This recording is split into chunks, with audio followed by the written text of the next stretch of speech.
अखिलेश यादव कह रहे हैं ये तो अभी शुरुआत है, राम भक्ति की पोल खुलने जा रही है। वो ये कह रहे हैं अभी तो चढ़ावे का हिसाब है, आगे तो तेल दिए और बाती का हिसाब भी आपसे लिया जाएगा।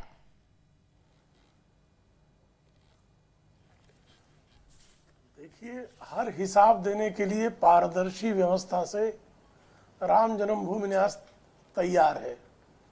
सवाल ये पैदा होता है, प्रभु बहुत सारे लोगों ने त्रेता में राम भक्त हनुमान के हृदय में क्या राम विराजते हैं यह पूछा था।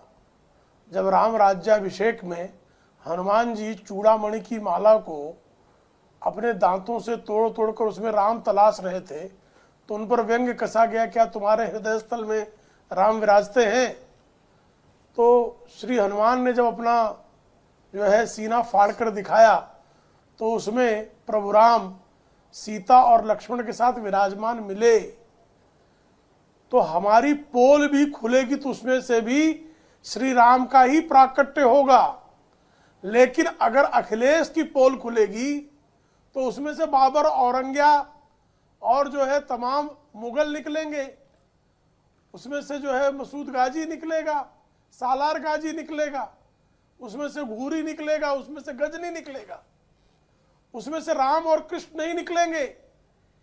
उनसे आदरणीय योगी आदित्यनाथ ने कल ही प्रश्न पूछा, अगर आपकी आस्था सचमुच जो है सनातन में जागृत हो गई है तो कृष्ण जन्मभूमि में आइए ना, आंदोलनरत आप भी हो जाइए, आप भी कहिए कि कृष्ण जन्मभूमि को मुक्त कराया जाए और वहां भव्य दिव्य कृष्ण मंदिर बनाया जाए।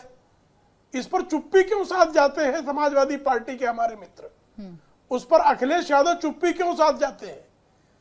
आप जो है अभी भी काशी विश्वेश्वर की मुक्ति का संग्राम शेष बचा है। आज भी ज्ञानवापी का धब्बा तमाम करोड़ों शिव भक्तों को जो है सालता है। आइए ना, उस ज्ञानवापी के विरुद्ध जो है थोड़ी सी बात समाजवादी पार्टी और कांग्रेस के लोग कर ले। है उनकी हिम्मत? नहीं करेंगे, क्योंकि यही लोग कल तक, जब तक वहां भव्य दिव्य राम मंदिर का निर्माण नहीं हुआ था, कांग्रेस के लोग कहते थे राम तो काल्पनिक है, राम तो हुए ही नहीं।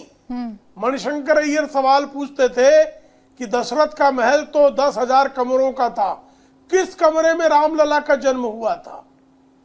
और श्रीमान अखिलेश यादव के पिताश्री, उन्होंने तो रामदाने का भी नाम बदलवा कर मुलायम दाना रखवा दिया था। 1990 की कार सेवा में एक कार सेवक के तौर पर हमने हिस्सेदारी की थी।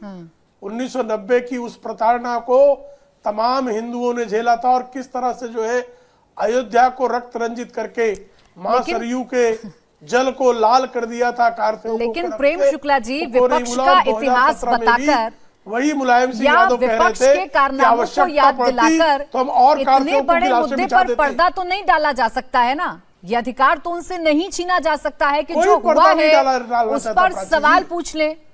भाई अखिलेश यादव तो आपसे चढ़ावे का हिसाब ही ले रहे हैं ना। एकदम पूछे और उसका जवाब भी सुने। नहीं, प्राची जी, पर्दा कौन डाल रहा है? सबसे पहले श्री राम लला के मंदिर में चढ़ावे में चोरी की घटना का पर्दाफाश करने का काम भी भारतीय जनता पार्टी के कार्यकर्ता ने किया। जैसे ही यह राम जन्मभूमि न्यास के ध्यान में आया, तत्काल एसआईटी के गठन की मांग की गई। एसआईटी की रिपोर्ट जो है सप्ताह भर के भीतर आ गई। अंतरिम रिपोर्ट आते ही 8 जिनको दोषी प्रथम दृष्टया पाया गया उनके खिलाफ कार्रवाई हो गई। कोई भी इस जघन्य अपराध में जो कोई पाया जाएगा किसी को बख्शा नहीं जाएगा। ठीक है, ये राम भक्तों की सरकार है, ये बाबरवादियों की, गजनीवादियों की, घूरीवादियों की लेकिन प्रेम शुक्ला जी, प्रभु श्री राम के मंदिर के लिए किए गए संघर्षों का क्रेडिट अगर आपको जाता है और उसी राम मंदिर में अगर राम भक्तों की श्रद्धा के साथ खिलवाड़ होता है, राम भक्तों की आस्था पर अगर घात होता है, तो उसका क्रेडिट भी तो आप ही को जाएगा ना।